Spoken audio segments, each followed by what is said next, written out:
Hey everybody, and welcome back to another Anheuser-Busch Productions here. It's the Blind Hog Thanksgiving Throwdown. We're now on to the back nine coverage of the final round, and as always, I am joined with my broadcasting partner, Paul Rankin, aka Paul Kevin. Go ahead and say hey to everybody, Paul. Hey everybody, thanks for watching. And we got another fun card coming up for you. It's the final of this tournament. Chris Dickerson, Wes Monty, Ryan Jenkins, and Danny Nez is what you're going to be watching here. Starting off with hole 10, there's the scores going into this back nine coverage. Chris Dickerson 19 under, Monty at 16, Jenkins 14, Nez at 13, and 10 is just a hyzer shot. You want to throw a big swooping hyzer, 387 feet. The path does play like a river. Avoid that path. You should be okay. Chris, Yeah, there's some stuff early to get around and a tree late that you need to miss, but Chris threw this really well last round. We'll see if he can repeat. He had about a 5-footer last round. Can he improve on it? Looks like another good line. The result's going to be the same. Great shot from Chris. Good consistency. See how Danny attacks this hole. I believe I played with Danny the first round, and I think he might have got a birdie on this hole the first round. He played it quite well. Just a big swooping hyzer in there. He's a solid player, good thrower. There's no doubt that he can put himself close here. Yeah, he's actually sponsored by Millennium. There's not a lot of Millennium throwers out there. Can't quite tell you what disc he was throwing, but he came up a little bit short on that one. Wes? Right line, though. Good idea. We'll see if Wes can throw his more like Chris. He actually give himself an easy putt. He caught one of the early trees. He got a little lucky to avoid the path right there. So he's not on it, but he's going to leave himself with probably about a 220-foot approach shot. Yeah, and of the two mistakes that I had mentioned, that's the one you really don't want to make. You can still get away with hitting that tree late, maybe give yourself a long putt or at least a look, but if you hit something early, then you're going to have a pretty long approach, and it's probably going to be obstructed, as you can see here. Yeah, he's going to be forced into some type of, looks like a low-line putter shot. He's throwing it pretty well, though. Yeah, it was a great recovery from him. Unfortunately, of course, he put himself in that position that the shot was necessary, but he still executed it well. Danny, see if he can knock down a long jump putt. This is maybe a 50-footer or so, but... Yeah, he's missed a couple short ones. He'd love to pick up a long one right here if he could. Right line, but wow, look at that rollout, too. Wow. Came back 20 feet off the pole. Yeah, that was a good-looking putt out of his hand. Maybe just a little bit too nose down. Didn't quite get the carry he wanted, but it's unfortunately rolled out to that range that he has not seemed too comfortable from. And Ryan with a great putt there. Yeah, he punches the disc in happiness. Getting himself pumped up. Yeah. As he should. It was a solid putt. Yeah. Danny looking to clean up. This would be a nice little confidence builder. He's missed a few from this range. There you go. A solid putt. Tell from that follow-through that he was not going to leave that one short. There's Chris's. Now we get to see him putt. Maybe 7 feet this time. You're slacking on us, kid. Danny Luckily, it's still well within his range. Danny looked like he was contemplating life right there for a second, just thinking about what he's been doing this round. Turn it around, kid. You're a good player. I know you are. I think we've all been in those positions. Wes cleaning up his par after a really solid recovery shot. So Dickerson keeping up with that hot streak. He is now 8 under through 10 holes. And now we move on to hole 11, a 321-foot hole with really no dangers. Just it's basically throw a big swooping hyzer again, just like the last hole. And the only thing you got to worry about is the basket is a little bit surrounded by some trees up there. And this is the worst complaint I heard about this course was how short this tee pad is. You can see Chris, he's having to back up onto a fence basically. So you just have a bit of a short run up going into it, but it's not too bad. Chris, he shows you how to play the whole hyzer up there to 20 feet. Yeah, seems like if James Conrad were playing this hole, he might not appreciate this pad length, but these players are skilled enough. They can certainly adjust and throw a good shot out there. Looks like Ryan may have sawed his off a little bit, left it out left. He'll still have a putt at it. Yeah, I think he's about 45 or so. We got Danny. Stepping up. Shot. He saws this one off quite left as well. You can see it. That one was well left. Yeah, it's going to be a longer jumper than he wanted, certainly. And Wes now trying to cling on to that one-stroke lead that he has for second place right now. Ryan is mounting quite the attack on him, but with Ryan being a little bit out of position, a good shot here might be a stroke gained back for Wes, and it looks like he's done that. I think we missed Danny's upshot. He just kind of pitched up towards the basket. He's going to have a tap-in par. This is Ryan's putt for birdie from 45, right. And the putts that he's missed seem to have been missed to the right, so maybe a trend there, but still putting very well overall this round. Chris from maybe 20, 25 feet. It's good. No troubles there. I'm going to give a shout out to that family kind of standing off to the right as well. I don't think there was 3 of them there, and I don't think any of them had any disc golf background or anything. They just wanted to come out, watch one of the best in the world play, and see how disc golf worked. So awesome to see those people out there, and we were talking with them all day. They were pretty cool people. Cool to see. Good to see that they're being respectful as commentators and making sure to be quiet and attentive when people are putting. And who knows, maybe we'll see them out here next year or years to come. Would love it. Wes, he picked up a nice birdie. Ryan, good job covering up your par. And Danny, there's your tap-in par right there. Now we go on to a hole that people definitely want to get. It's probably the easiest hole on the course. Even though it's not the shortest, it's just the one that you need to get this one. It's right there in front of you. You've got 2 trees you kind of got to go in between.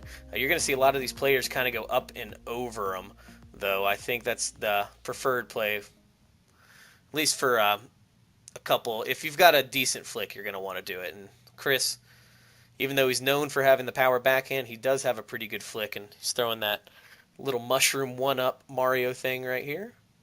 Yeah, he could probably throw a flick over them mountains, whether you believe him or not. But a good flick dropping right into the basket, just like he did round 1. Maybe not quite as close as before, but shouldn't be too much trouble for him to put that putt in. Oh, Wes turned over. Ooh, that's a lucky that he missed that tree. Goes to about 20 feet. It could have been a 40-footer had it hit that tree. And Ryan, we hadn't seen him throw much of a flick yet, but wow, he's right under the basket. Don't hit your head when you pick that one up. Yeah, great shot from him. It's always fun to see people bust out a shot that they don't throw very much or don't claim to be proficient in and execute it extremely well. So good to see that from him. Danny threw himself into a bush. I don't think he wanted to do that. Maybe he was looking over there and said, man, I really would love this straddle knee putt. But it is a questionable play. We'll see if it works out for him.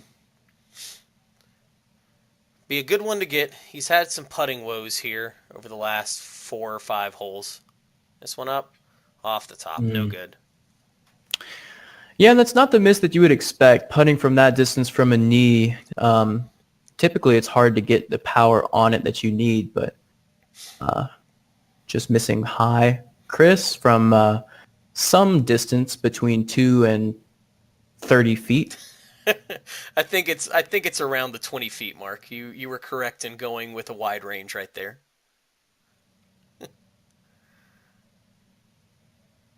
Putt up, putt good.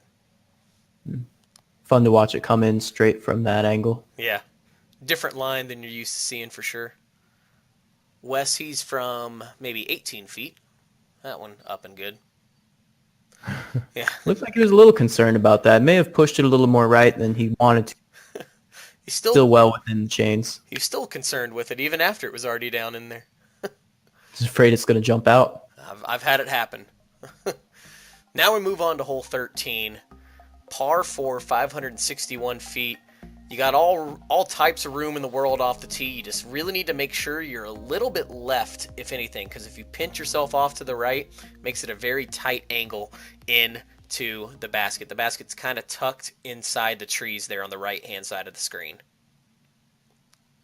And Chris lining up that roller play, which gave him a pretty close eagle look last round. It'd be good to see him cash in on that this round. Yeah, if the he can get course this down on a good angle. course is dried out, so should be able to roll a little bit more smooth at this point.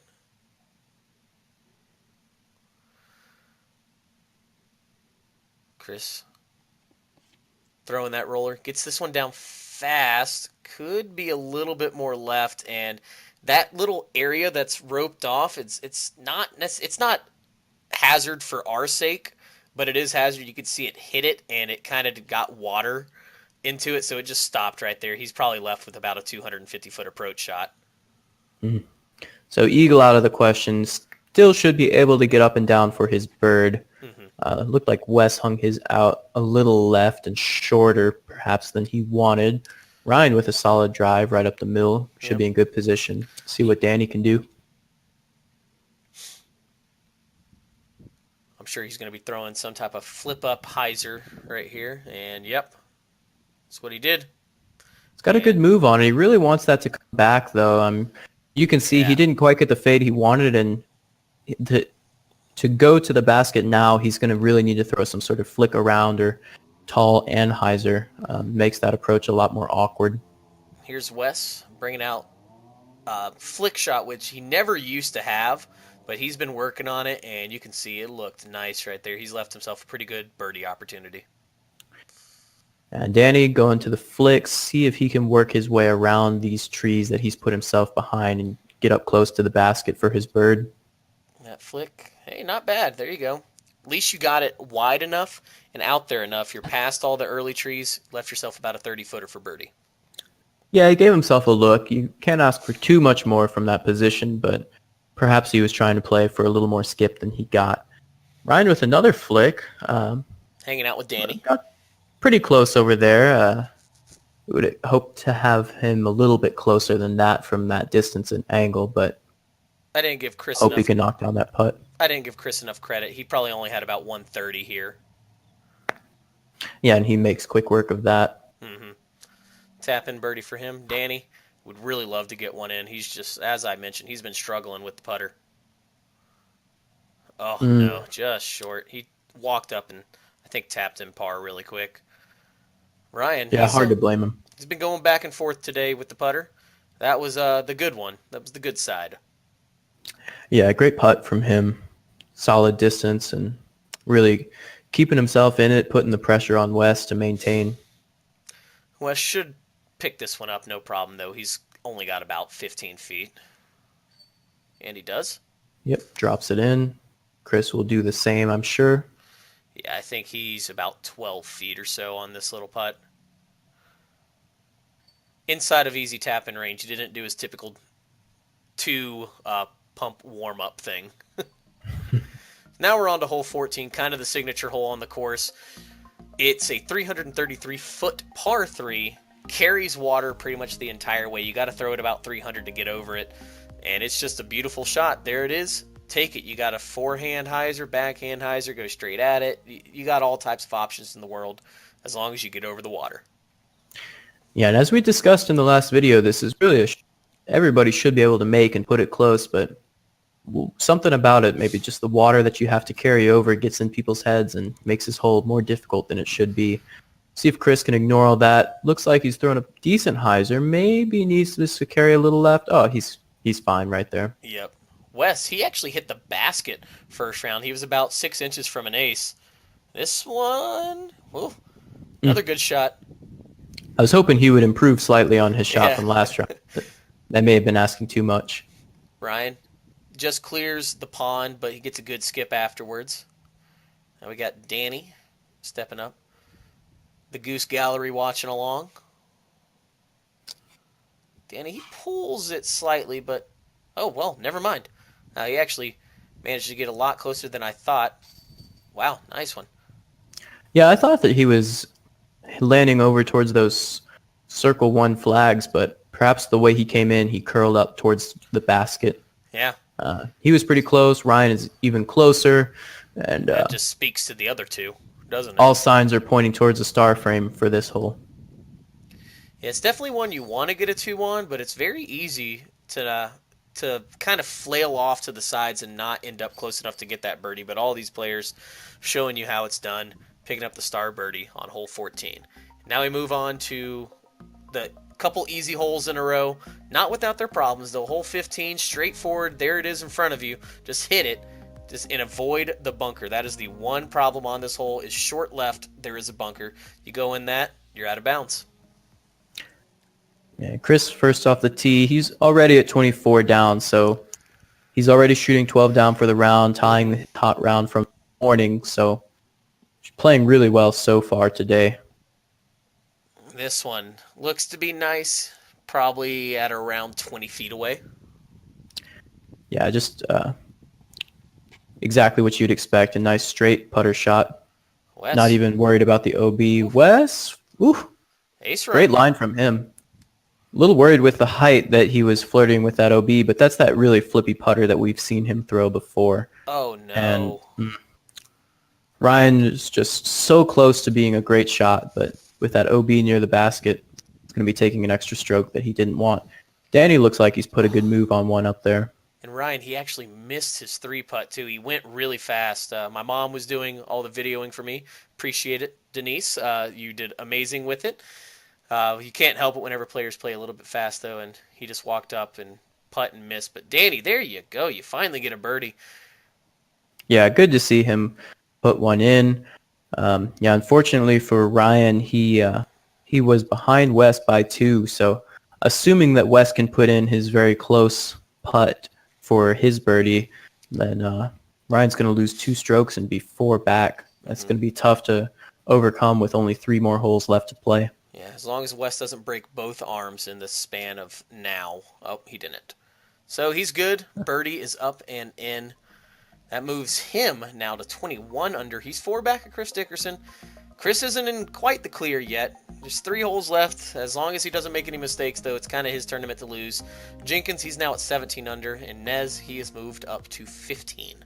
Now we're on to the island hole. It's more of a skinny island, though. Anything right of the path you're teeing off on is OB, and anything left of the path on the left-hand side of the screen is OB.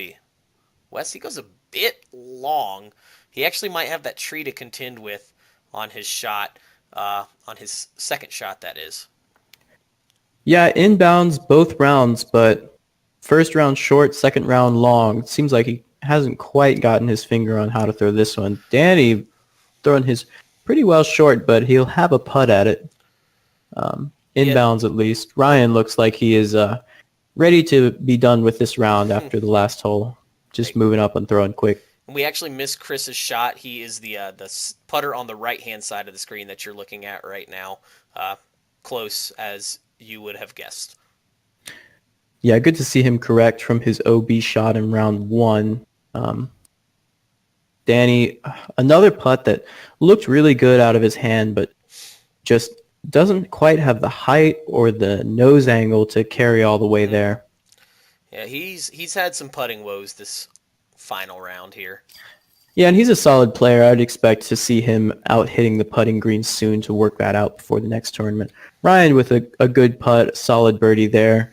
Trying to maintain pace. Anything can happen at this point, but just trying to play well for his own sake, and he's doing that. Chris with a solid putt. Now we get to see what Wes can do kind of from back behind the tree. He was being polite, letting everyone clear out that were in front. And you can see he is quite pinched off. I mean, he's looking at extreme stretch. And Wes he's a pretty tall guy. He's well over 6 feet. So anytime he's got to really stretch out and look at something like this, you know it's in a rough situation. Might have some low overhang to deal with, too, in front of him. I can't really tell. Yeah, 2 rounds in a row from 2 different positions. He's had to straddle out right for a putt and got a clip of a branch, but that putter sat down. He should be able to tap this in for his par. Yep, and he does.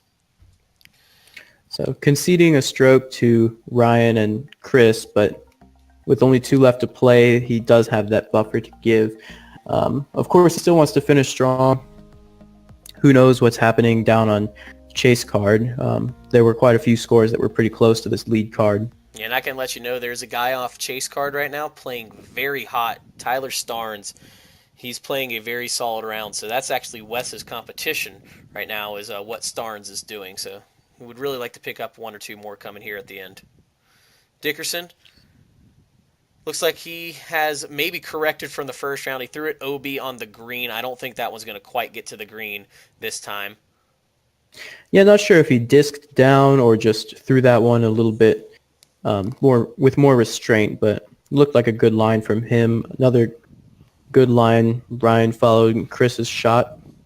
We did see last round Don throw the sidearm line, but Yeah. I think the way all these players have been playing so far, we're going to see 4 backhands from this tee-pad. Danny was quite upset with that one. He just turned it over out of his hand. He's going to leave himself maybe like a 150-footer to a downhill approach. Wes, that's got it's going to be a maybe tough giving up it shot. a run. He might have given Yeah, it a bit of an ace run. good looking line from Wes there. He should be close. Hope to see him get another solid birdie. Danny looks like he had a good approach. As long as that disc sat pretty close to the basket, he should be all right. Looks like Wes may have trickled out a little bit to the left, but this is still certainly a makeable putt for him. Mm-hmm. I think he's probably right outside of circle, just low the entire way. Yeah, and that's an especially frustrating putt because you know you've got the upslope, got the hill behind. There's no reason to leave that putt short. Even if you sail it over the top, you would maybe be 10 feet behind the basket at worst. Dickerson? Oh, he just pulled that one. A smile on his face. He knows it doesn't matter, but Danny, we actually just watched him miss about a 20-footer, just completely airballed it. So he's going to take a bogey. And Ryan coming on strong. He made that bogey on 15, but he's got a couple back-to-back birdies on 16 and 17. Oh, didn't notice that while editing. Disc skipping across the pond in the background.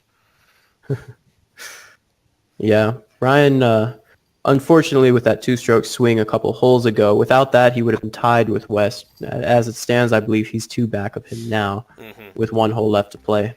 Dickerson, 26 under par, barring lightning striking him. I think he's got this tournament in the bag. Hole 18, 873 feet. He got an eagle on it the first round with a huge roller. Let's see if he lines it up again. We got Ryan Jenkins coming up, though, right here. Taking the box for the last hole, putting a big move out there on this drive. Looks like he probably wanted a little turn than he got. He should be in fine position, but maybe hoping for a little more distance. Yeah, it's interesting to see what Chris will decide to do, if he goes with his roller play or if he just plays this very safe and says, I'm not taking anything worse than a 4, and maybe what he's lining up here. Yeah, I think he is lining up a air shot on this one. There was a little bit more wind, as we had alluded to at the beginning of this. I think it was actually in the front round, or front 9 coverage, but wow, look at this air shot. Goodness gracious. Yeah, we were talking about this being the conservative play, but Chris throws so far that that may still be an eagle play regardless, even if he's not throwing a roller. Wes, looks like he's putting a pretty good move on this one himself. Trying to go hang out with Chris. I think he's maybe 80 feet back of him, but that's nothing to slouch about right there. Yeah, and for a very straight golf line with very little right to left movement, that is impressive distance. Danny unfortunately gets that one turned a little bit, and it just holds the whole way into the hill. So eagle is out of question for him. He's going to try to put himself up pretty close to the gap for a short approach. It looks like he's done pretty well in that regard. And Ryan, he might have an eagle opportunity from this far, but he's really got to throw it about as perfect as it can be. He's probably close to 450. And it's got a good turn on it, but I think it's going to hyzer out. And it is. Yeah, so he'll be left with a very long jumper, an approach to the basket for his birdie. Chris, again, able to go with a pretty routine-looking sidearm that looked like a good angle attacking the green. He did hit a tree right at the front of the gap, though. I think he's left himself about 50 feet. Okay. And we missed Wes's approach. I think he was close to around 50 feet as well. So Ryan looks like he is going with a jump putt. Really just laying that one up, it looks like, for his birdie. So here's Wes. He might have a bit of a tree to contend with. Yep, you can see him straddling out now. It'll be interesting to see if he really runs this for eagle or if he's just laying up for position. I'm not sure where everybody else is in terms of score. I don't know whether he knows or not. But He wouldn't really have any way of knowing, but there is implications on his putts. That's for sure. Chris, he's eyeing down about a 45-footer right here. I know because I was in the exact same spot.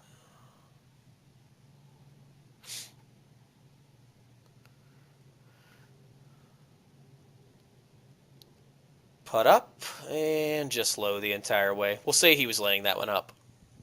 yeah, it looked like that tree may have been in his way enough to force him to throw a slight Anheuser angle. I'm not sure how it affected his shot, but either way, he's right under the basket for a birdie, as is everybody on this card. And that's what you would expect to see on this hole. Unless someone is really close for an eagle, you shouldn't see anybody getting anything worse than a birdie, especially in this division with players of this caliber. And now we got Chris coming up to tap out for the win at the Blind Hog Turkey Throwdown. Yeah, great round from Chris. He played well first round, but certainly left quite a few strokes out on the table. That wasn't a perfect outing by any means this round, but 15 under is nothing to sneeze at. Really solid round from him. Wes continuing with his solid play, 10 under. Ryan solid as well. And here's the results. As you can see, Wes and Tyler Starnes actually tied for second. Starnes, 47,011 rated round, that second round for him. You can see Dickerson with a 1034 rated last round as well. Awesome play all around from those guys today.